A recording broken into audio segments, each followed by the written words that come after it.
You know, my whole life, I got paid to lie to you. Every night, some guy stood next to me in that ring, and my job, my only job, was to tell you he was the greatest thing you'd ever see, whether it was true or not. I mean, that's the business. But nobody ever asked me who I actually believe.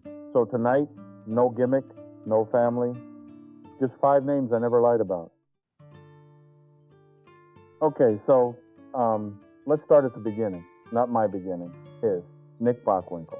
And I got to tell you, before Nick, I thought I understood smart. I thought I was the smart one in the room. Then I met this guy, and I realized I'd been playing checkers my whole life, and he was playing something I didn't even have a name for. People think a wrestling manager's job is just yelling, pointing fingers, working the crowd into a frenzy. And yeah, I could do that. But Nick didn't need me to make him sound smart, because he already was smarter than anybody in the building, including the guy holding the microphone. I used to tell people, you ask this man what time it is, and he doesn't just tell you the time. No, he starts explaining how a watch is built. Gears, springs, the whole mechanism. And you're standing there like, I just wanted to know if I was late. That's not a criticism. That's the highest compliment I know how to give somebody. In that ring, most guys were screaming, foaming at the mouth practically, and Nick would just stand there calm, almost bored looking, and somehow that was scarier. That was the thing. Nobody understood at first. Calm can be terrifying. Calm means the guy's already thought 3 moves ahead of you. And here's what people don't know, they don't talk about enough. When I was with him in those years, I wasn't just his mouthpiece, I was learning. Every interview, every promo, I was taking notes without a notebook, you know what I mean? Watching how he'd let a silence sit there just a beat too long before he said the thing that mattered. That's a skill. Most guys don't have the patience for that. There's a story I love telling. Years later, I hear he's out there telling people, I was the best manager who ever lived. Now, I could have said that about myself. I say that about myself all the time, believe me. But hearing it from Nick, that hit different. Because Nick Bockwinkel did not hand out compliments like candy. He earned his, and he made you earn yours. So when people ask me, who taught you how to do this, how to actually manage, not just posture and scream, it's him. It's always going to be him.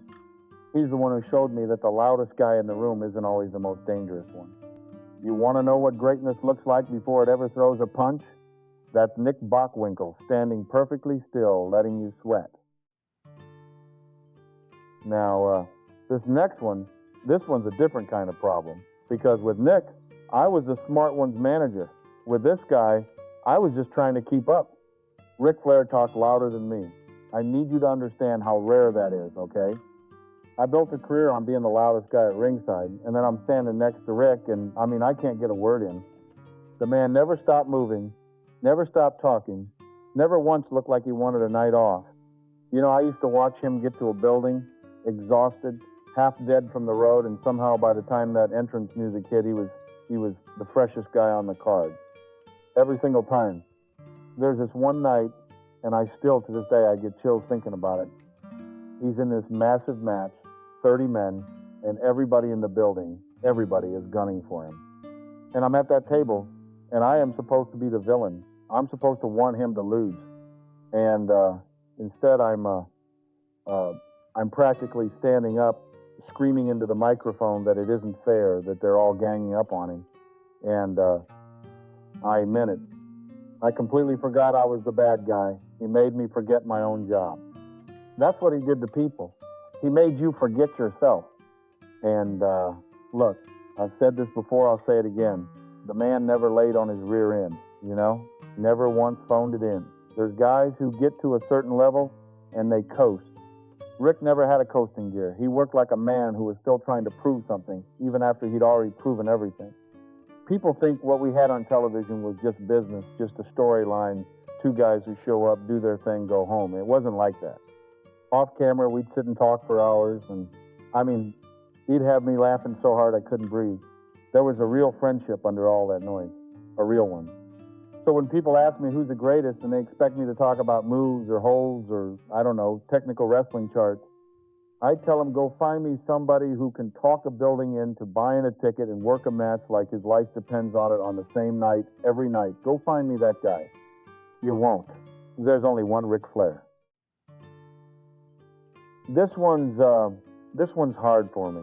Not because I don't know what to say, because I know exactly what to say, and I don't know if I can get through it without my voice doing something embarrassing. Andre the Giant. And listen, before I talk about anything he did in that ring, I need you to understand something first. He was my friend, not my client, not my meal ticket, my friend. You know, people ask me about the big matches, the big moments, and I mean, sure, we'll get there, but what I remember first is late nights. Sitting with him after a show, everybody exhausted, and Andre's still going, still laughing, still ordering another round like the night just started. The man could drink more than any human being I have ever met in my life, and I mean that as a compliment and a warning at the same time. I spent half my time with him just trying to keep him upright and out of trouble, you know? Somebody had to. But here's the thing nobody talks about enough.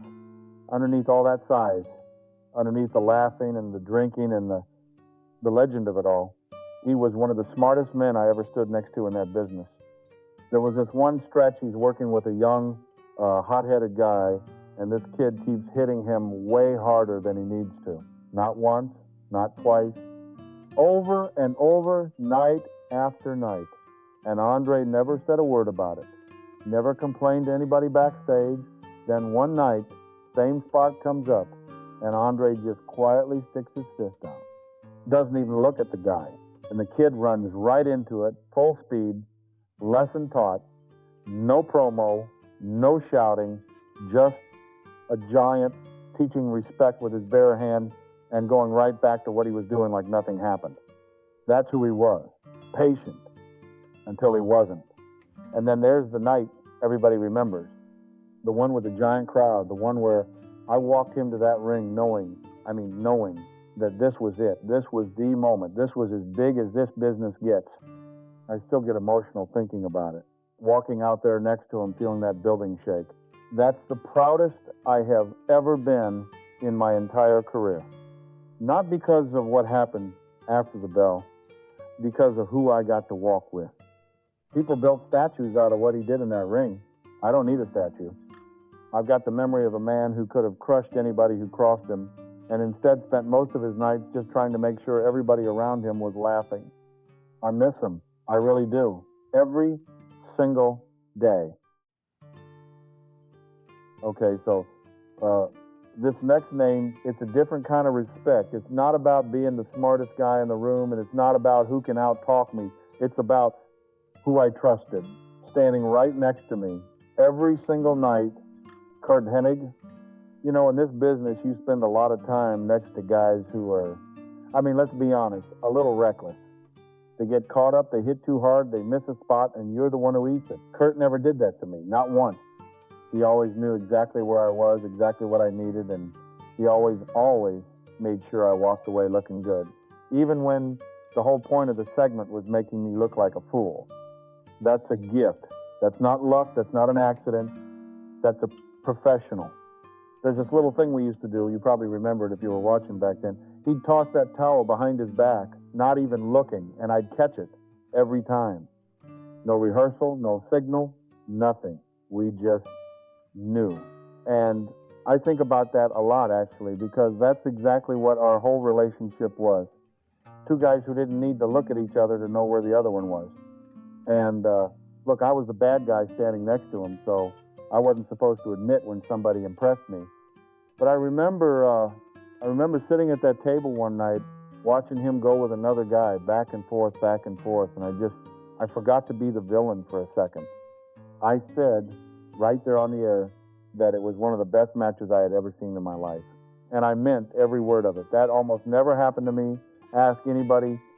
He wasn't flashy about being great, you know. He didn't need to convince you. He'd just go out there, do everything right, sell everything like it actually hurt, and let you figure out on your own that you just watched somebody special. Later on, things changed between us on screen anyway, the way things do in this business. A little water got thrown, a few ugly words got said. That's the business, that's just the business. But underneath all of that, off camera, None of that was ever real. He was a good man, a really good man. When I lost him, that one hit me harder than people probably expected, because Kurt Hennig wasn't just a great worker to me. He was somebody I never had to worry about. And in this business, in this crazy, dangerous business that is worth more than any championship you could put around a man's waist, I still love him. I still miss him. This last one, I'm going to keep this one short. And that's not by accident, because the man I'm about to talk about never wasted a word in his life, so it feels wrong to go on and on about him. Harley Race. You know, I managed a lot of tough guys in this business. Big guys, mean guys, guys who'd tell you themselves how tough they were. Harley never told anybody anything. He didn't have to. You just knew. The second he walked into a room, you knew. I'll tell you the one thing I say about him more than anything else, because I think it explains everything.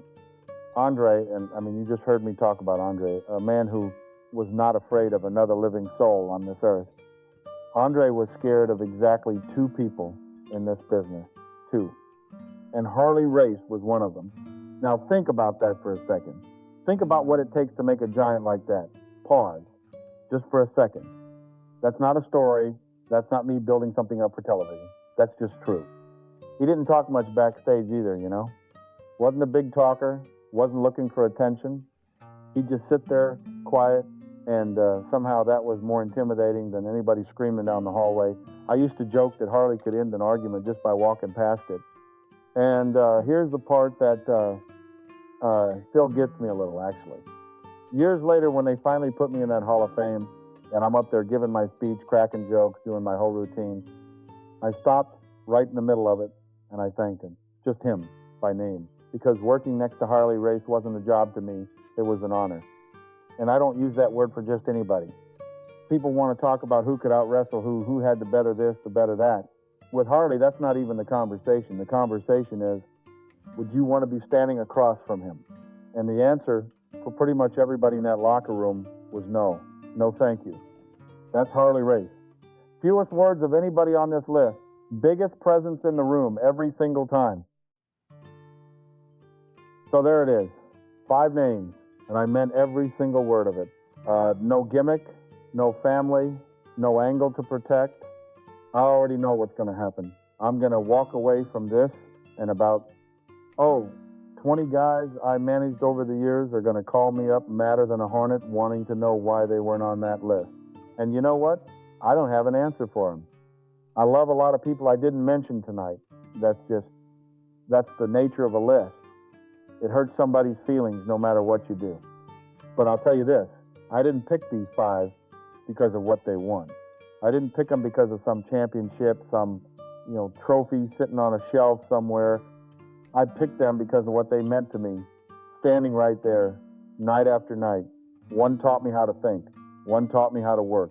One taught me how to love this business like family. One taught me what trust actually looks like. And one taught me what real fear looks like. Just by walking into a room, you spend 40 years next to men like that, you don't forget it. You don't get to forget it, even if you wanted to. I lied to you people for a living. That was the job, and I was good at it, the best, honestly. But tonight wasn't a lie. Tonight was just an old man telling you the truth about the men who made him. That's it. That's all I've got.